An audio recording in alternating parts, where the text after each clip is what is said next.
雪霸国家公园甲民间合作，将头一届利用直升机，甲好大240尾幼鱼仔载去水头去放哦，只开2点钟就完成任务，咱做伙来了解。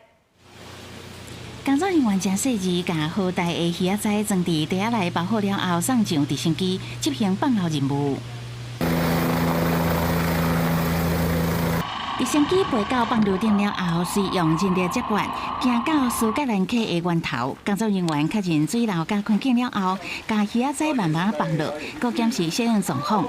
水管处甲民间业者合作，头一届用直升机专机的方式，测试执行好大的放流任务，因为缩短真侪时间甲人力，也互准活率会当提高。如果是用传统人力背负的话，必须要6个小时。这6个小时。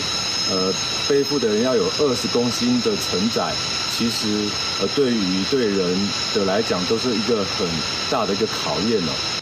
水管处表示，这届选定240尾9个月的细尾鱼，放流区域是苏格兰溪源头甲秀克溪的交界所在。根据水管处的估计，去年族群数量差不多18000尾。去年虽然小可减少到16000多尾，不过适应环境能力确实有提升。